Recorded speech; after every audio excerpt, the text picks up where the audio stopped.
श्रावण के महीने की 10वीं तिथि। कौन सी? श्रावण के महीने की 10वीं तिथि, एकादशी के एक दिन पहले श्रावण महीने की 10वीं तिथि को शमी के पत्ते को चाहे 21 हो, 11 हो, 51 हो, उसको शहद में डुबोकर शंकर भगवान के शिवलिंग पर उसको श्रृंगार करो।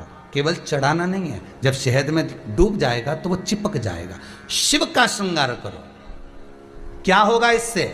तो लिंग पुराण कहती है, नर्मदा पुराण कहती है, शंकर का जब हम शमी के पत्ते को शहद में डुबोकर श्रृंगार करते हैं, शंकर कहते हैं इसने मेरा श्रावण महीने में श्रृंगार करा है, तो क्यों ना मैं भी इसका धन का श्रृंगार कर कर इसको कर से मुक्त कर दूं, तब कर्जा चुका, तब कर्जे से मुक्ति होती है। ये केवल श्रावण के महीने में किया जाता है, इसके सिवा कहीं कोई महीने में नहीं कर सकते आप इसको। और नहीं तो बाद में कहोगे कि हमको हर महीने, तो उस महीने में कर, केवल श्रावण की 10वीं, चाहे उजाले की कर लो चाहे अंधेरी की कर लो, एक ही बार करना है। 2 10वीं पे भी नहीं करना है। श्रावण महीने की 1 10वीं पर अगर आपने इस 10वीं पे कर लिया तो अगली पे मत करना, अगली पे करा तो इसमें नहीं करा तो कोई बात नहीं, एक पर करना है, 1 10वीं। कितना भी कर जाओ, कितना भी लोन चढ़ा हुआ है, भगवान अब उसके भरोसे पर छोड़ दो कि हमने कुबेर भंडारी के भरोसे पर छोड़ दिया, हमने कुबेरेश्वर महादेव के भरोसे पर छोड़ दिया, हमने तो शिव को दे दिया। पर विश्वास रखकर, भरोसा रखकर, यहाँ ये पूरे आप कुबेरेश्वर धाम में कभी भी आओगे ना तो यहाँ कोई बाबा जोगी घूमता नहीं मिलेगा। यहाँ तो हम भी नहीं मिले तुमसे, टाइम ही नहीं इतना कि तुमसे मिले। राम नाम जपें कि तुमसे मिले, भगवान का भजन करें कि तुमसे मिलते फिरे। और कई लोग तो अंदर पत्र भी भेजते हैं, श्रीमान जी आए हैं, जरा 5 मिनट मिल लो। हमने कहा कुबेरेश्वर जी से मिला दो।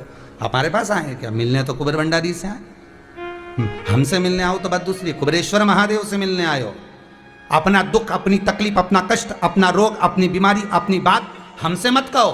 इस भूमि पर खड़े होकर जो बोलोगे वो उससे कहो। हमारे दुख तो वो काटता है, तो हम किसी के दुख काट सकते हैं क्या? नहीं, दुख वो काटेगा, तकलीफ वो मिटाएगा, कष्ट वो काटेगा, उससे कहो।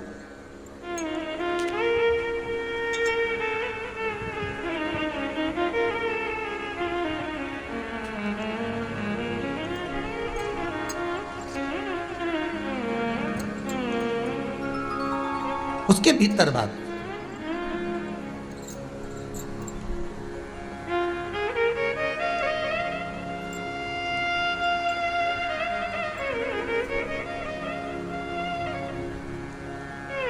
बस वैश्या की चित्तवृत्ति में उतर गया वो ऋषि का स्वरूप। उसने कहा ये पुरुष बड़ा सुंदर, उसको ऋषि नहीं दिख रहा। भगवान का प्रसाद उसी को दिखता है जिसके भीतर प्रभु विराजमान होता है, तो उसको प्रसाद दिखेगा। चिड़चिड़ करता है या गलत मार्ग पर चलता है। श्रंभेश्वर महादेव शंकर जी का एक नाम है, श्रंभेश्वर महादेव।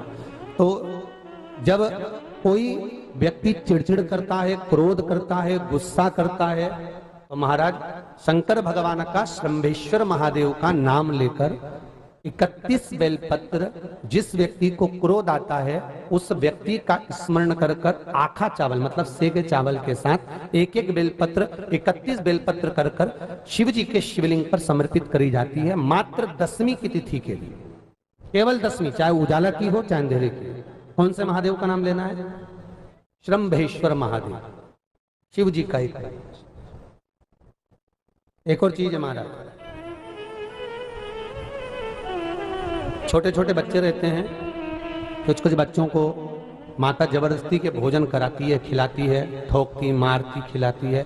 कुछ कुछ बच्चे ऐसे रहते हैं वो कुछ खा ही नहीं पाते, मुख में दो और वॉमिटिंग कर देते हैं, उल्टी कर देते हैं।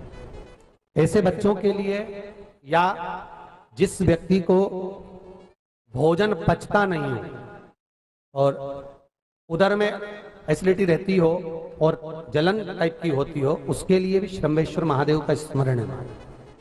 सुंदर व्याख्यान वर्णन किया है।